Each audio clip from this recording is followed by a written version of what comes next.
Ladies and gentlemen, welcome to the Horror Mine. My name is Vic Shy, and this is the Scare Score, where I break down horror movies and rate them on how scary I think they are. In this episode, I'll be going over the 2024 South Korean horror film, EXHUMA. I'll be going over the events that take place throughout the film while breaking down the scares and rating them on how scary they are or attempt to be. EXHUMA has a lot of hype behind it and is currently the highest grossing South Korean film of 2024. But how scary is it? Sit back and relax and join me as we explore EXHUMA and tally up the Scare Score.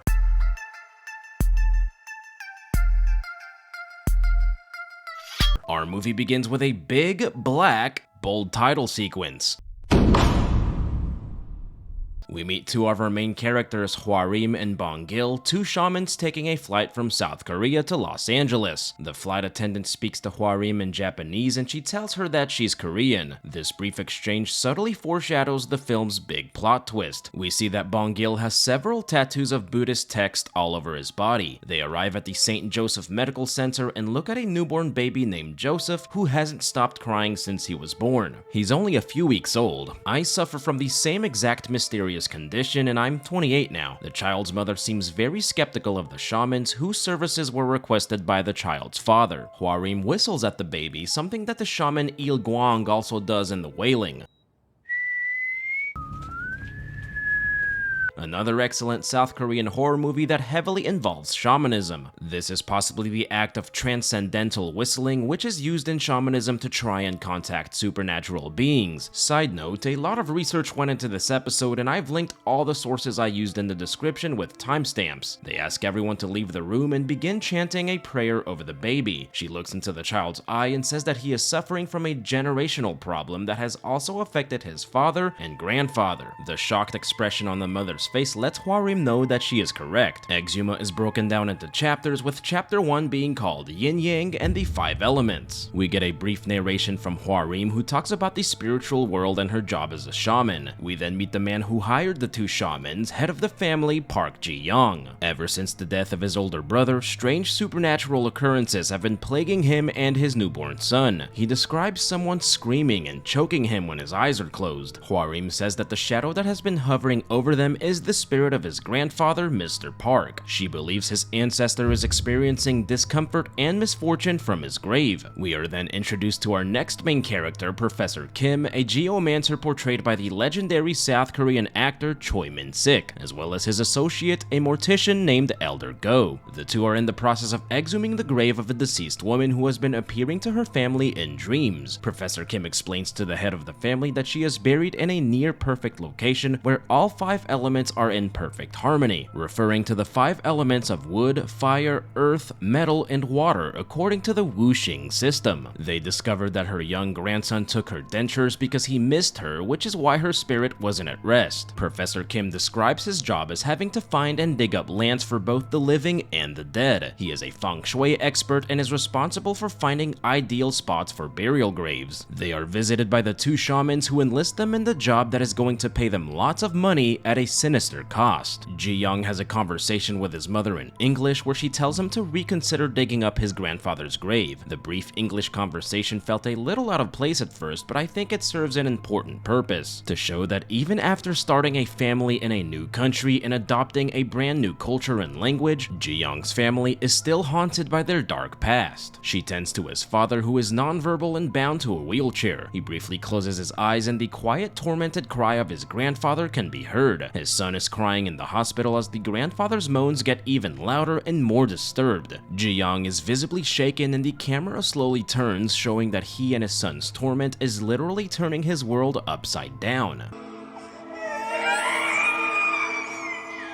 The film's first scare scene comes almost 15 minutes in and is absolutely chilling. The sound design and editing work perfectly to create a sense of dread and perfectly visualize the horrors that the family is experiencing. Professor Kim says this job is going to pay for his daughter's upcoming wedding. They are getting paid 500 million won each, the equivalent of about $350,000. He meets with Ji-young, who says the job can only be done under 2 conditions. What's about to take place must remain private and his grandfather must be be cremated right away with his coffin unopened. Chapter 2 is ominously titled The Unnamed Grave. Professor Kim and Elder Go find it strange that Ji-young doesn't want the coffin opened. The burial site is located in Gangwon Province, which will become crucial information to the story. They drive past a place called Bulguksa Temple, possibly inspired, at least in name, by the real-life Bulguksa Temple, one of the most significant Buddhist temples in the country. By the look on his face, we can tell that this entire thing is making Professor Kim feel uneasy. They go through a chained gate which leads to the mountain where the grave is located. The atmosphere in this scene feels oddly sinister. As they climb up the mountain, Hwarim sees several foxes underneath a large yew tree. They arrive at the gravesite and I could almost feel the immense tension the characters are feeling in this scene.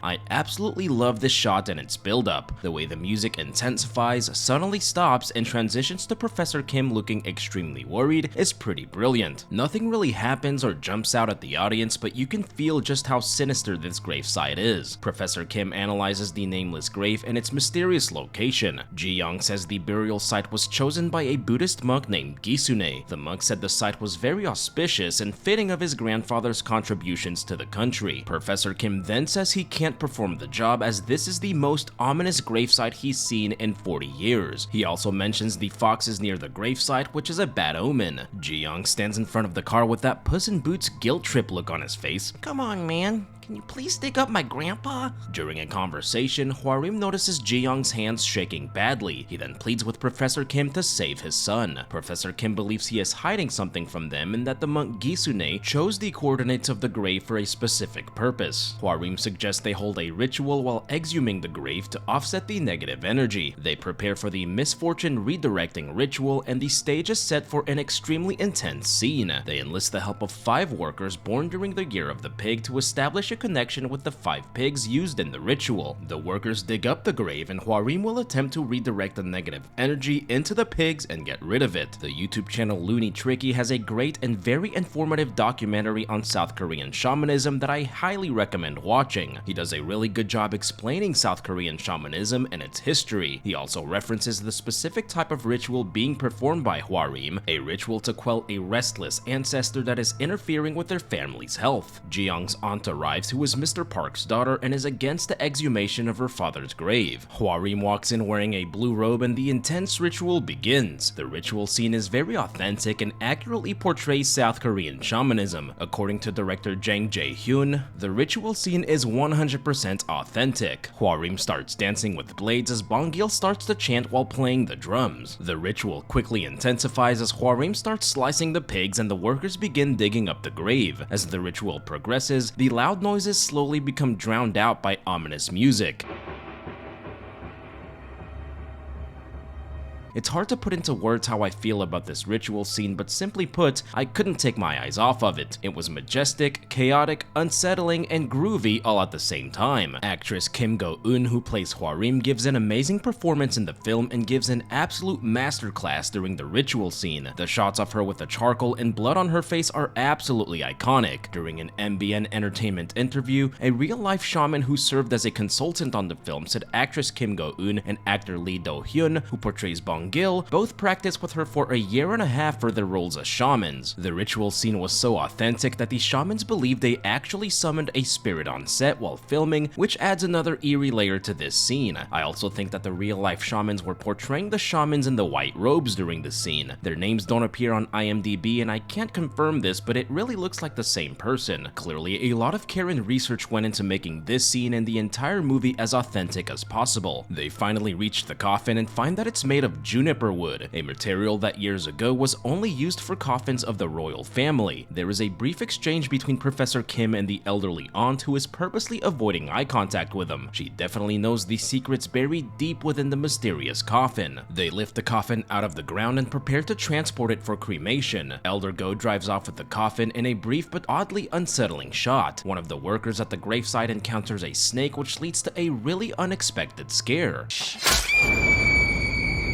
The odd snake he just killed is most likely a Nure-Onna, a Japanese yokai that has the body of a snake and head of a woman. I wasn't able to find much information about the strange being, but the significance to this scene is that a Japanese mythological creature was inside the grave. I think this scene was absolutely terrifying, especially because it was so unexpected. The imagery of the woman's head on the snake's body was chilling enough, and her screams added another layer of uneasiness. The Nure-Onna's scream echoes and is heard by Hwarim. Dark, ominous clouds quickly cover the sky and a strong wind blows in. It starts pouring down rain, which will delay the cremation process. The spirits of those cremated on a rainy day cannot depart to a good place. Mr. Park's coffin is left at the morgue of a local hospital where the director is good friends with Elder Go. He gives the hospital some money to ensure that things remain low-key, just as Ji-young requested. Ji-young and his elderly aunt have a conversation where it becomes clear that they are hiding something dark about his grandfather. Professor Kim pays a visit to Bulguksa Temple and sees a feng shui symbol representing yin and yang. He speaks to the temple's only monk and asks about the mysterious monk named Gisune. He hasn't heard of that name, but has heard rumors about the nameless grave. Rumors that treasure was buried there and that it was the grave of the wealthiest man in the region. Many grave robbers tried digging for the grave, but were all captured or fled to North Korea, leaving behind their equipment that looked like large metal rods. As Elder Go goes to eat a hot bowl of soup, the greedy hospital director tries opening Mr. Park's coffin. Hwarim and Bongil walk in right as he gets it open, and Mr. Park's spirit flies past her, causing her to faint. The hospital director runs off, and the title of Chapter 3 appears on screen: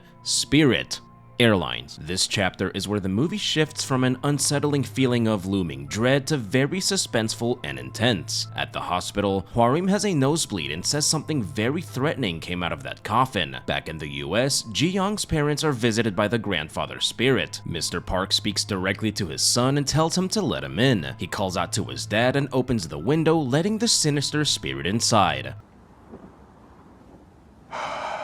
What's up, brother? We then hear the noise of someone munching down on some food and barely see Mr. Park's spirit in the window's reflection. Mr. Park speaks directly to his son and expresses his discontent over where he was buried. He grabs a literal hold of his son's heart until it stops beating. Ji-young's mother is in the other room, unknowingly dancing with the spirit, and dies off screen. This was a good but fairly standard horror movie scare scene. Mr. Park's spirit is creepy, but there's nothing overly scary about him. Hwarim says that Mr. Park has been expressing discontent over his burial site for over 100 years and has built up pure hatred for his relatives. Professor Kim goes back to Seoul to warn Ji-young while Hwarim and Bongil prepare to perform a ritual to summon Mr. Park back to the morgue. Hwarim starts chanting as Bongil starts to whistle, and we get another pretty intense ritual scene. Ji-young is passed out in the bathtub of his hotel room, where we get a really good jump scare. This was a well-crafted jump scare that I should have seen coming but didn't. You can tell just from that shot that something was looming in the dark. One thing about this film is that the scares are few and far between, so when they hit, they are that much more effective. From the way the scene is edited, it appears that Mr. Park possessed Ji-young's body before being summoned into Bongil via the ritual. Elder Go sees the reflection of Mr. Park's spirit, who appears to be wearing a military uniform decorated with medals. She speaks directly to Mr. Park, who says that he is going to take his entire family with him. If only my dad had that same mentality 27 years ago. Bongil suddenly throws up and Mr. Park's spirit leaves his body. This was a decent scare scene that gave us a little more context into who Mr. Park actually was. It also sheds light on a problem I have with the film. Hwarim and Bongil are clearly very knowledgeable shamans who are very confident in their abilities. The fact that neither of them nor Elder Go have any real reaction to Mr. Park's spirit sort of derails his scare factor. It sort of has that Ed and Lorraine Warren effect from the Conjuring films. The families are clearly in danger, but you never feel like the Warrens themselves are at risk, which lowers the stakes by a lot. Ji-young gets a call from Professor Kim letting him know he's on his way. Someone knocks at the door, also claiming to be Professor Kim, and we get ourselves a classic case of We're both Squidward! Professor Kim over the phone yells at him to open the window and let his grandfather inside.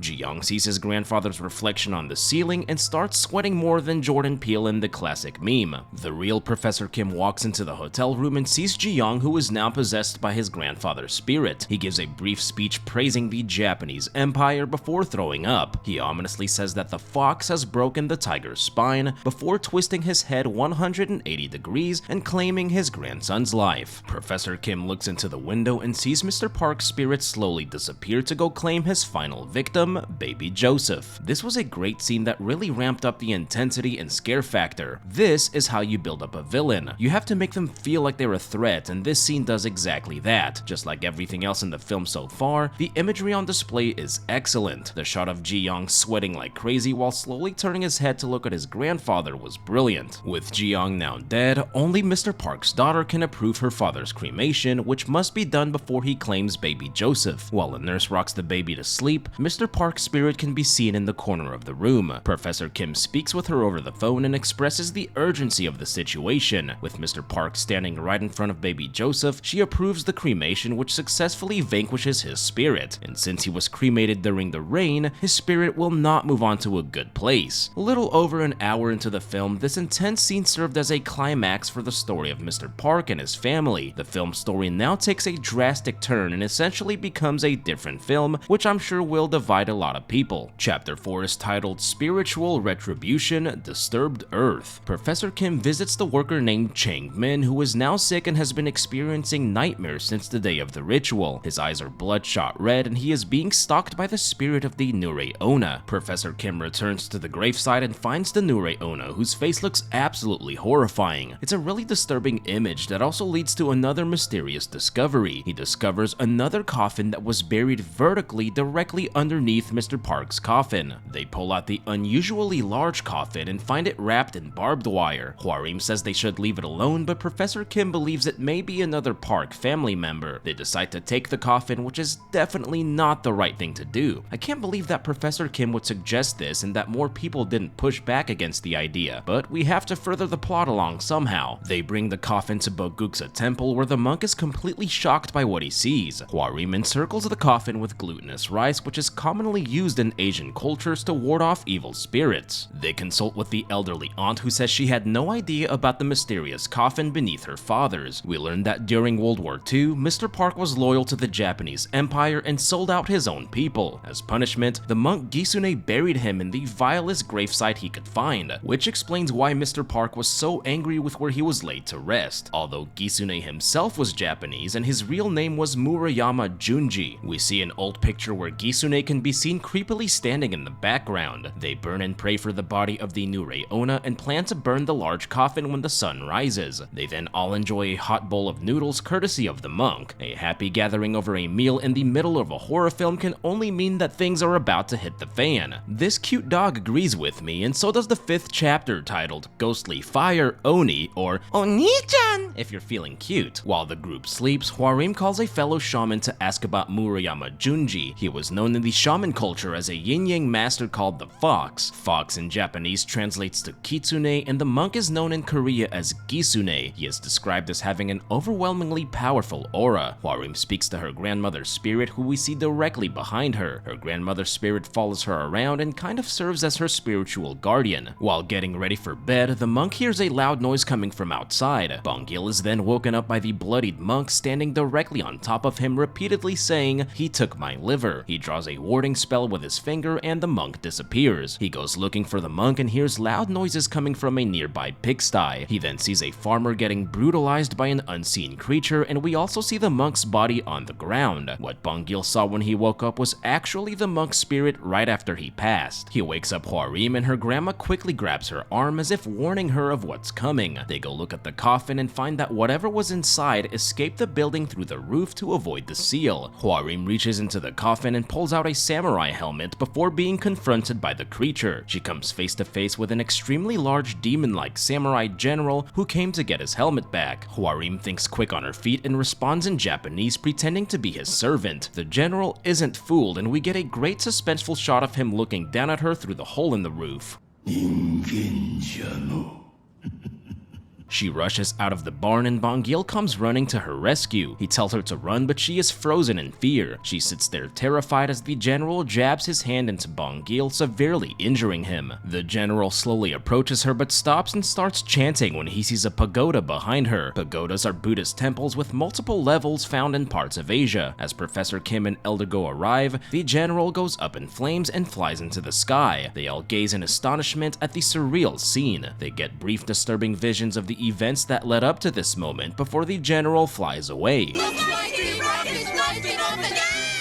Bong-gil is rushed to the hospital, and with that, EXHUMA goes from a mystery horror film into a supernatural thriller, something that was slightly foreshadowed in the beginning when Hwarim had a verbal exchange in Japanese with a flight attendant. Also, the Nure-Onna, a Japanese spirit, was located between the graves of Mr. Park and the general. Her role in all of this is unclear, but she possibly served as a seal or guardian to the general's coffin. I believe it's also possible she was once a servant to the Lord Samurai. Notice that while the general's coffin was removed for possibly a couple of hours, he didn't leave his coffin until after they burned the Nure-Onna's body. As far as scares go, this scene doesn't have much of them. The general looks pretty intimidating and he's involved in some pretty suspenseful shots, specifically the one where he's speaking to Hwarim and staring at her from the roof. A news report detailing the incident blames the death of the monk and the farm worker on a bear attack. Hwarim reminisces about Bong-gil first becoming a shaman, and it's clear that he means a lot to her. She describes the general as something she's never encountered before and something that should never exist in their country. We also see a strange flashback of Hwarim as a young shaman encountering an odd spirit. The spirit wears a red kimono and has a broom for a head and a body stuffed with hay. However, its feet are human but ghostly-like. I'm not quite sure what it's supposed to represent, but it's possibly a previous encounter she had with a sinister Japanese ghost. Professor Kim looks at a picture of the Baekdu-daegan mountain range, also referred to as the backbone of the Korean peninsula. He then remembers the words spoken by Mr. Park: "The fox has broken the tiger's spine." He returns to the temple to examine the tools left behind by the grave robbers years ago. He looks at an old book where we see a map of the Korean peninsula with several red points going up and down along the east coast, the location of the Baekdu-daegan mountain range, Korea's backbone. He sees an old photo of a group of men marked "Our Land, My Comrades, Iron Blood Legion." This all sounds very confusing and I didn't understand what was going on my first time watching. It's all going to make sense very soon. We then meet two new characters, Gwangshim and Park Ja-hee, two fellow shamans. We now enter the final chapter titled The Iron Stake. Professor Kim looks at the photo and equipment and doesn't believe that the men were grave robbers. He returns to the gravesite on the mountain and continues digging for answers. The three shamans try reaching Bong-gil's subconscious to get information on the general. His encounter with the general not only severely injured him, but the general now seems to have some sort of spiritual hold on his soul. He says his master struck down 10,000 enemies and repeats the exact coordinates of the grave. Professor Kim digs in that exact spot and discovers the general's body in a resting state.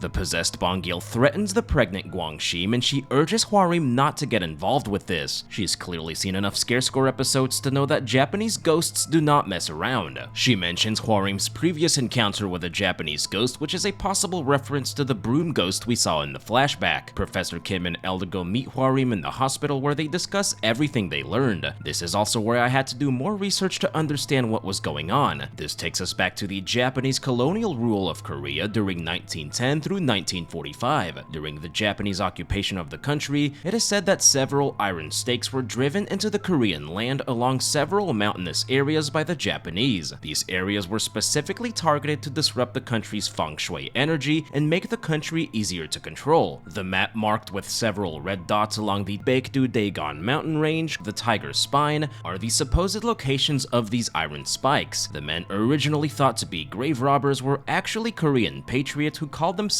the Iron Blood Legion. They went around looking for the Japanese spikes to remove them from the land. Mr. Park was a high-ranking military official loyal to the Japanese Empire, and his grave was specifically chosen by the monk Kisune, the fox, to conceal the location of one of these spikes. Hence the quote, "The fox has broken the tiger's spine." However, the real guardian of the spike is the spirit of the Japanese general who is bound to the iron spike. This is a very personal story for the people of Korea, as director Jang Jae-hyun Hyun stated, EXHUMA is a story about the relationship between the people and the land, something that is reflected during Professor Kim's speech about why it is their duty to remove the iron stake. 앞으로 태어날 손주놈이 밟고 살아가야 할 땅이라고. We get a closer look at the tattoos covering Bong-gil's body, and Hwarim notices that the general struck him in this spot without tattoos, with the tattoos being a Buddhist scripture to ward off evil spirits. They head back up the mountain with fish and a plan to draw out the general and remove the stake. At the same time, the other two shamans will stay with Bong-gil in case things go wrong. They have a chicken to die in Bong-gil's place if things were to go south. The general is lured out by the fish, and we see the full extent of his connection with Bong-gil. He follows the fish to the yew tree where Hwarim pretends to be the guardian spirit of the mountain. While she speaks with the general, Professor Kim and Elder Go dig for the iron stake but don't find anything. The general says that he died during the Battle of Sekigahara, one of the largest battles fought during feudal Japan that took place in the year 1600, although his name is never specifically mentioned. He realizes that Hwarim is actually a human and appears directly behind her. He slowly approaches her and actually looks very frightening in this scene. He comes face to face with Hwarim's grandma and calls her an old hag as if the two have met before. She takes off running and runs into Elder Go, who says they didn't find the iron stake. The general again goes up in flames and retreats back to his burial place where Professor Kim is still digging. The general comes crashing down into the hole and menacingly asks Professor Kim to become his servant or offer up his liver. He jabs his hand into Professor Kim, and Elder Go tosses horse blood on the general, which melts into his skin and burns it. Hwarim and Elder Go try rescuing Professor Kim, but the general lifts them both into the air. Professor Kim then realizes that the iron stake marked by the coordinates is the general himself. We see a flashback of a katana being placed inside the body of the general by order of the monk Kisune before being buried vertically in the large coffin. Professor Kim realizes that the general represents the elements of fire and metal and must use water and wood to defeat him. He grabs the wooden pickaxe handle drenched with blood and strikes the general several times and vanquishes him. This releases the general's grasp on Bong-gil, ensuring that no chickens were harmed in the making of this film.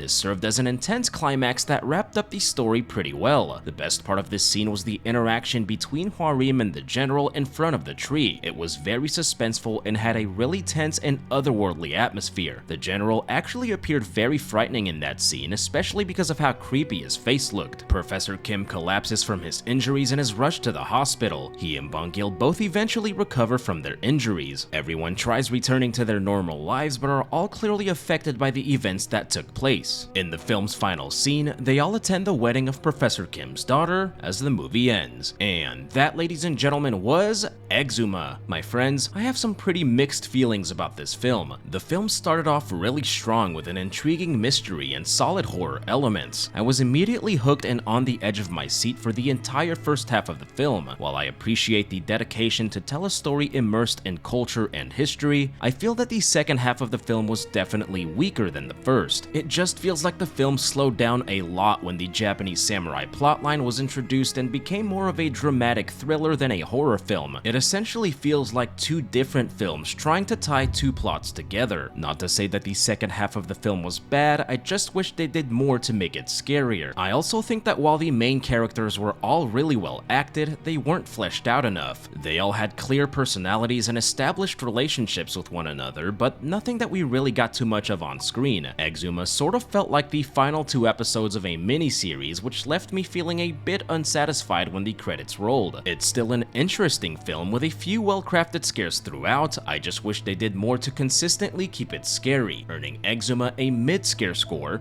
of 50%. The care and passion that went into making this film is clear, and I would recommend you check it out for yourselves. The scariest scene in the film is when Ji-young and baby Joseph are being tormented by the moans of his grandfather. Visibly seeing the torment on their faces while hearing the eerie moans of Mr. Park was chilling. The scene is also really well edited, which makes it that much more unnerving. But as always, I hope you all enjoyed this video. Thank you all for tuning in, and I cannot wait to see y'all right back here in the horror mine. Y'all stick around.